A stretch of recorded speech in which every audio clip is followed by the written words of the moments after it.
Bienvenido a la Iglesia Cristiana Cristo Crucificado. Hoy día hablaré del tema Toma tu cruz y sígueme, basado en el Evangelio de Mateo, capítulo 11, versos 7 al 19. Antes de empezar, te ruego que hagamos una oración pidiéndole a Dios su bendición.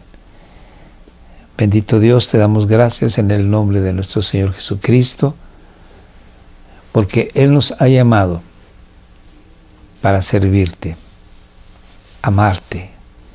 Y esto nos ocasiona sufrimiento porque vamos en contra de la corriente del mundo. Es verdad, tenemos el apoyo, la ayuda, la bendición, la guía de tu Santo Espíritu. Gracias te damos por ello. Ayúdanos a perseverar. A ti la gloria, la honra y la alabanza, por siempre jamás. Amén. El evangelista Mateo, ya en el capítulo 10, nos relata cómo el Señor Jesús manda a sus apóstoles de dos en dos a predicar por las aldeas y ciudades de Israel. Y en su envío les advierte que los está enviando como a ovejas en medio de una manada de lobos. Vamos a leer esto, Mateo capítulo 10, verso 16, que dice: miren, los envío como ovejas en medio de lobos. Por lo tanto, sean astutos como serpientes e inofensivos como palomas. Aquí quiero que te quedes con el mensaje. Los envío como ovejas en medio de lobos. Sigamos leyendo.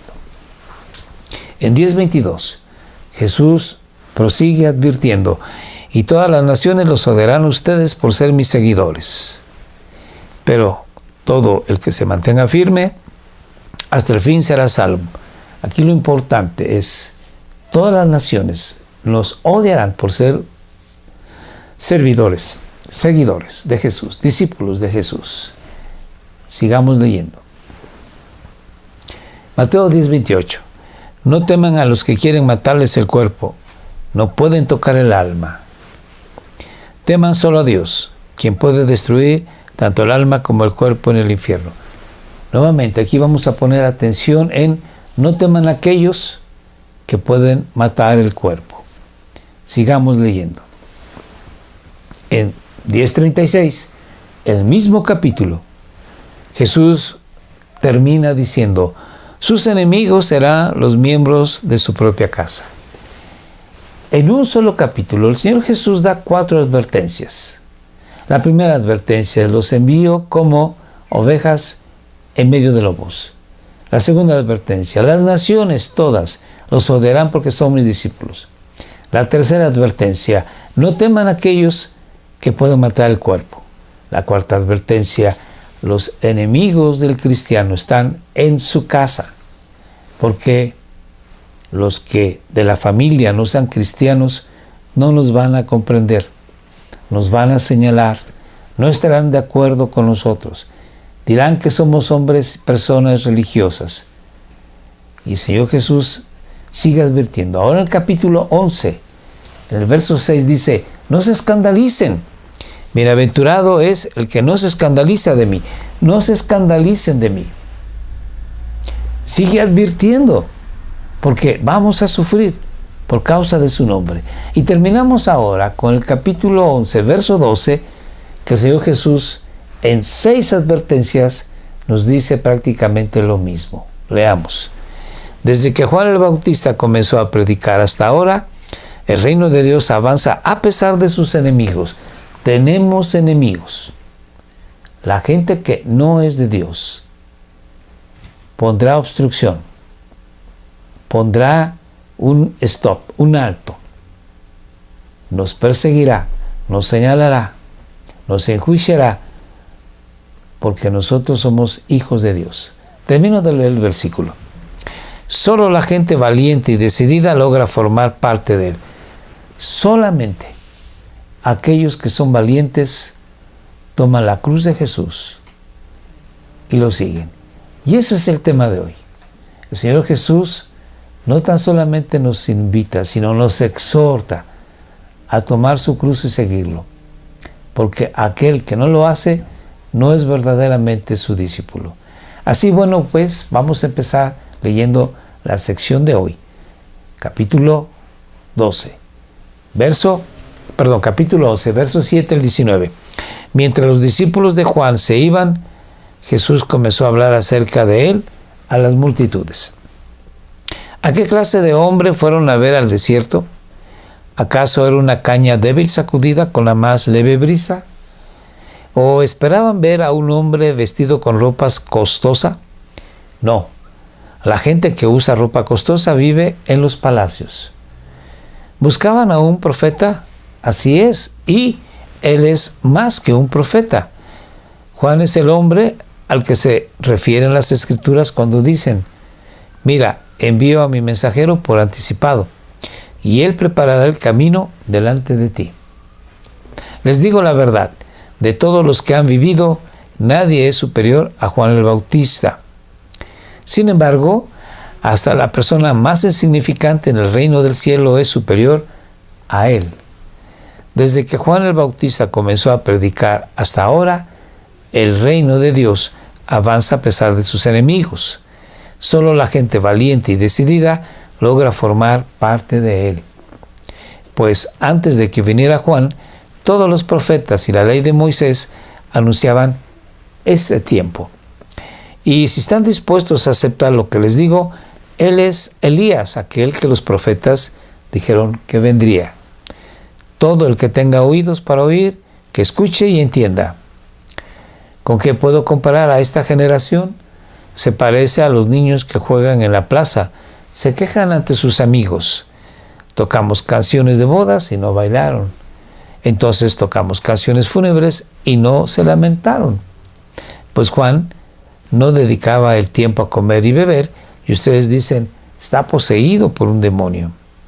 El Hijo del Hombre, por su parte, festeja y bebe, y ustedes dicen: es un glotón y un borracho, y es amigo de cobradores de impuestos y de otros pecadores.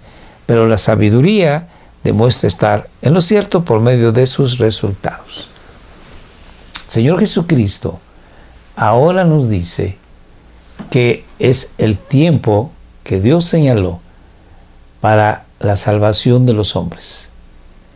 Y todos somos invitados a llegar a las puertas del reino y entrar por esas puertas y vivir en santidad, vivir para Dios.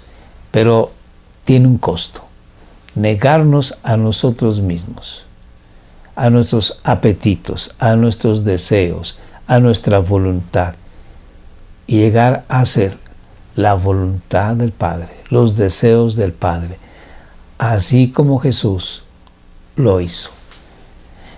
Toda su vida obedeciendo al Padre. Y en el huerto del Getsemaní le dijo: si es posible que pase esta copa de mí, que sea así, pero no conforme a mis deseos, sino conforme a tu voluntad. Y la voluntad del Padre era que Jesús tomara esa copa hasta la última gota, que Jesús sufriera por ti y por mí, para pagar por nuestros pecados, y de esa manera culminar su vida en la cruz, una cruz oprobiosa, una cruz de burla, una cruz de muerte que no era de ninguna manera justa. Pero ahora Jesús nos dice que nosotros también tenemos que tomar nuestra cruz, negarnos a nosotros, obedecerlo a Él y, si es necesario, entregar nuestra vida por causa de Jesús. Eso es lo que tú y yo tenemos que hacer hoy y todos los días de nuestra vida. Empecemos pues a leer nuevamente estos versículos y vamos a comentar algunos de ellos. Mientras los discípulos de Juan se iban, habían llegado con Jesús de parte de Juan a preguntarle: ¿eres tú el Cristo o esperaremos a otro? Porque Juan estaba en la cárcel y había escuchado de Jesús todo lo que estaba haciendo, todo lo que estaba diciendo. Sin embargo, algo no encajaba en la mente de Juan. ¿Cómo es que él viene a establecer el reino y yo sigo en la cárcel? Entonces le manda a preguntar a Jesús, ¿eres tú? Y Jesús en ese momento, dice la Biblia, que sanó a muchos enfermos. Y les dijo a los discípulos, vayan y díganle a Juan lo que vieron y oyeron. No tan solamente palabras, sino hechos. Dios confirmó con hechos las palabras de autoridad de Jesús. Entonces, Jesús comenzó a hablar acerca de él, de Juan, a las multitudes. ¿Y qué les dijo? ¿A qué clase de hombre fueron a ver al desierto? ¿Acaso era una caña débil sacudida con la más leve brisa? ¿Era alguien que no tenía valor? ¿Era alguien que se veía de carácter débil? No. Juan era un hombre valiente. Y sigamos leyendo.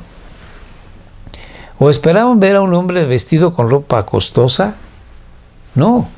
La gente que usa ropa costosa vive en los palacios. Juan no era un príncipe. Juan era un hijo de Dios, que su misión era advertir a la gente que el reino de los cielos estaba por llegar. Y su misión estaba ya terminando. Sigo leyendo. ¿Buscaban a un profeta? Así es, dice Jesús. Sí, es un profeta. Y él es más que un profeta. Sigamos leyendo.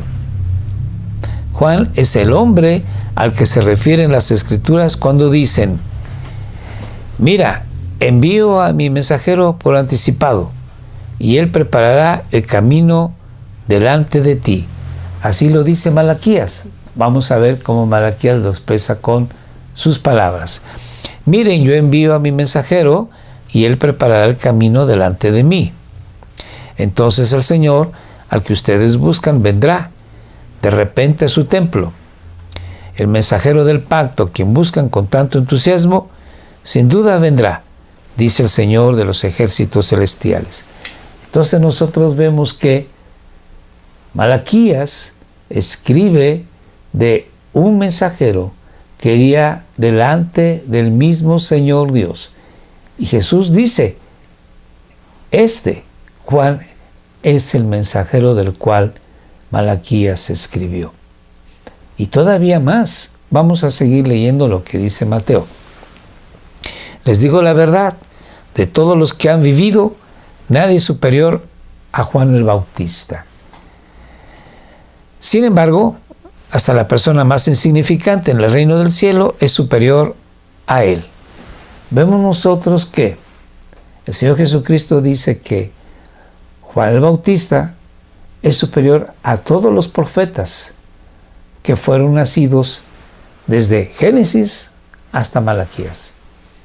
Más importante que el profeta Abraham, más importante que el profeta Moisés, más importante que el profeta Natán, que le advirtió al rey David de su pecado.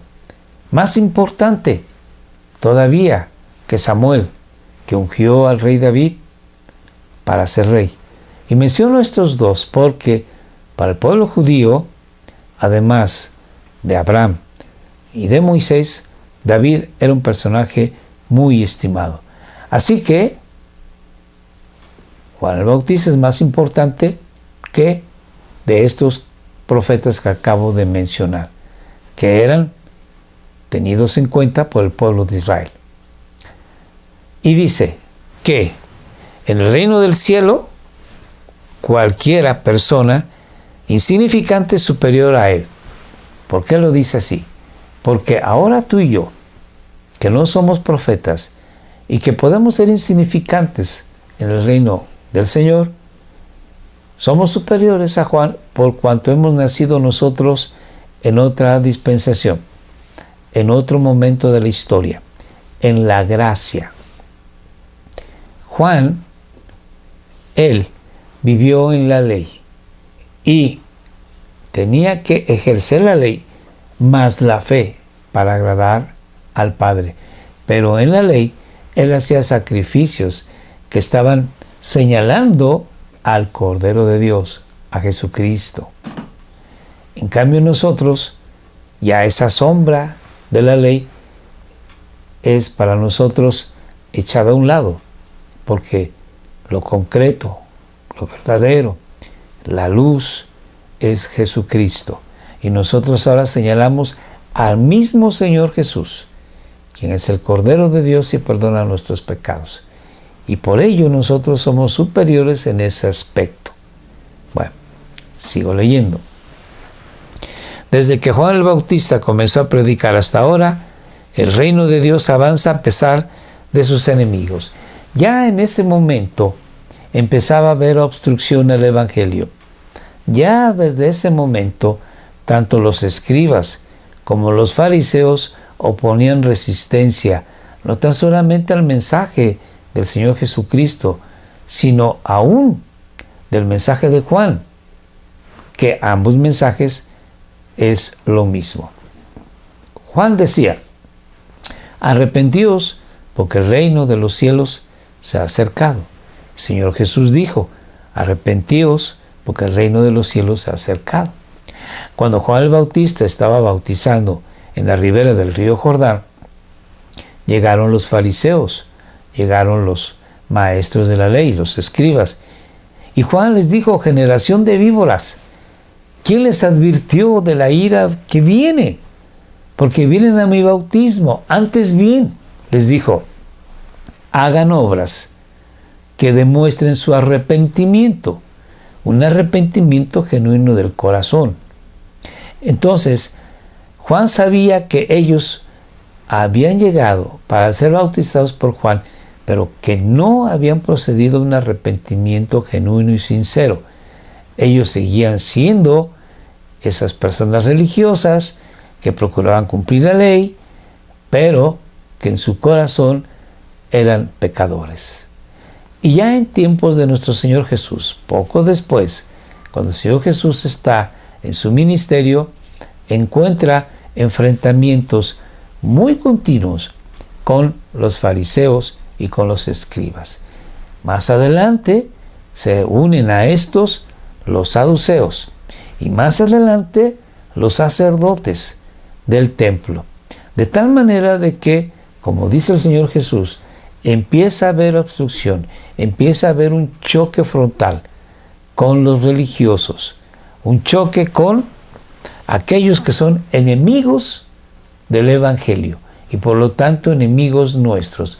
Vuelvo a leer todo el versículo. Desde que Juan el Bautista comenzó a predicar hasta ahora, el reino de Dios avanza a pesar de sus enemigos. Sigamos ahora leyendo. Solo la gente valiente y decidida logra formar parte de ese reino.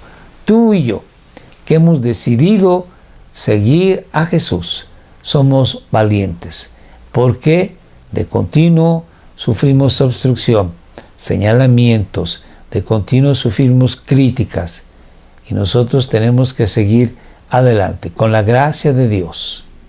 Sigamos leyendo.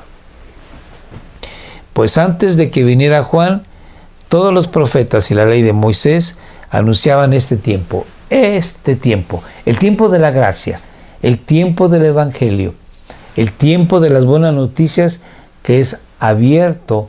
Estas noticias son dadas a cada uno de nosotros. Ahora estamos en el mejor tiempo de la historia de la iglesia, en el mejor tiempo de la historia de la Biblia, de la vida. Ahora es el momento, y aunque somos perseguidos, nosotros tenemos que seguir adelante. Veamos qué dice la palabra de Dios. Y si están dispuestos a aceptar lo que les digo, dice el Señor Jesucristo, el Juan es Elías. Sí, Juan vino con el espíritu de Elías para predicar el Evangelio y advertir que pronto vendría el Cordero de Dios. Sigo leyendo. Aquel que los profetas dijeron que vendría. Así que Juan el Bautista cumplió las escrituras, las profecías. Por eso, en los tiempos del Señor Jesucristo, hubo gente que no creía en Jesús porque no veían que Elías había llegado a predicar el Evangelio, preparando el camino de Jesús. Pero Jesús está diciendo que Juan vino con el espíritu de Elías y la palabra de Dios se cumplió. Las profecías se cumplieron en Juan. Sigamos leyendo. Ahora dice, miren, dice en Malaquías 4:5, les envió al profeta Elías antes de que llegue el gran y terrible día del Señor. Esta profecía de Malaquías, pues, se cumplió en Juan. Sigamos leyendo. Todo el que tenga oídos para oír, que escuche y entienda. Aquí la cuestión es que las cosas de Dios se van a entender con el Espíritu. Por eso fallaron aquellas personas que estaban viendo a Jesús, porque ellos no vieron con los ojos de la fe, no entendieron, no escucharon que Juan el Bautista vino con el espíritu de Elías y que Jesucristo era el Mesías. Sigamos leyendo. ¿Con qué puedo comparar a esta generación? Esta generación que ha escuchado, pero que no entiende. Y entonces Jesús habla acerca de Juan y de él, de esta manera. Se parece a los niños que juegan en la plaza, se quejan ante sus amigos. Tocamos canciones de bodas, le dicen sus amigos, y ustedes no bailaron. Y entonces tocamos canciones fúnebres y ustedes no lloraron, no se lamentaron.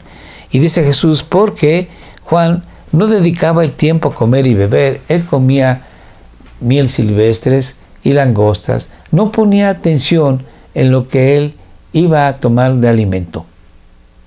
Él vivía en el desierto, hay que recordar esto, y no le preocupaba qué iba a comer, solamente lo que encontraba a la mano que Dios le había provisto, lo que él comía.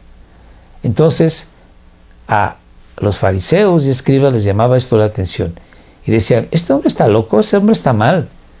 Y ustedes dicen, está poseído por un demonio, ¿cómo es posible? Y después el Señor Jesús habla de él.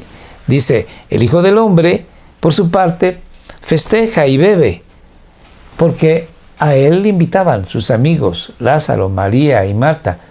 Era frecuentemente que en Betania, cuando él pasaba por ahí, de Jerusalén hacia Galilea, lo recibían, y siempre, como Lázaro era un hombre rico, con banquete. Hay que recordar que cuando Zaqueo en Jericó se arrepiente de sus pecados, que era un publicano, era un cobrador de impuestos, le invita a un banquete. Y Mateo, que vivía en Galilea, al arrepentirse, le invita a un banquete. Y Jesús no desdeñaba la invitación. A él le gustaba convivir con la gente. Hay que recordar que en Caná, cuando hace su primer milagro, que convierte el agua en vino, él es invitado a unas bodas. Y él era hombre de su tiempo. Le gustaba convivir con las personas y aceptaba las invitaciones que le daban. Y por supuesto, él comía gustosamente y también tomaba vino. Y entonces, ¿qué sucede? ¿Qué decían de él? Sigamos leyendo. Y dicen, este hombre es un glotón y un borracho. Pero además es amigo de cobradores de impuestos, de los publicanos y de otros pecadores. Lo señalaban porque él convivía con la gente. Y si le invitaban un banquete lo aceptaba, pero más que todo era para compartir el Evangelio a estos pobres, a esta es de la sociedad que nadie quería. Sí, habían obtenido su economía a base de estar del lado de Roma y por eso los despreciaban. Pero Jesús no, él extendió la mano y también a las prostitutas y a los hombres pecadores, él extendió la mano. Sigamos leyendo. Y decían que él era también un endemoniado y estaban en desacuerdo con Jesús. Y entonces el Señor Jesús dice que la sabiduría de Dios se demuestra estando en lo cierto por medio de sus resultados. De tal manera de que Él vino, Jesús, a todo el mundo, pero los que lo recibieron fueron aquellos que eran despreciados, aquellos que necesitaban del consuelo, del amor, del apoyo de Dios. Y por eso también Jesús se goza de una manera enorme, dándole gloria al Padre de que estas cosas del Evangelio las ocultó a los sabios y se los dio a los que no lo son. Se los dio, dice Jesús, como a los niños, a ti y a mí. Bendito es Dios. Entonces vamos a ver más adelante que vamos a encontrar algunos versículos que nos están señalando que para seguir a Jesús tenemos que cargar nuestra cruz y seguirlo, aunque esto represente la muerte. Entonces vamos a leer lo siguiente. En Mateo capítulo 14, versos 3, 4 y 10, nos habla acerca, Mateo, de que Juan el Bautista muere por amar a Dios, muere por servir a Dios. Y vamos a leerlo. Pues Herodes había arrestado y encarcelado a Juan como un favor para su esposa, Herodías, ex esposa de Felipe, el hermano de Herodes. Juan venía diciendo a Herodes: es contra la ley de Dios que te cases con ella. Y como resultado de esto, Herodes encarceló a Juan y estando en la cárcel lo mandó a decapitar. Así fue que decapitaron a Juan en la prisión. Juan, un hombre joven de menos de 33 años, murió en la cárcel por causa de su fe en Jesucristo. Y tú y yo, bien, podremos ser la excepción. Quizás no hemos sufrido tanto como otros, pero sí vamos a sufrir. Vamos a seguir leyendo ahora cómo es que el primer mártir, Esteban, en la iglesia primitiva, también es muerto por causa de la fe de nuestro Señor Jesucristo. Esteban, un hombre lleno de la gracia y del poder de Dios, hacía señales y milagros asombrosos entre la gente.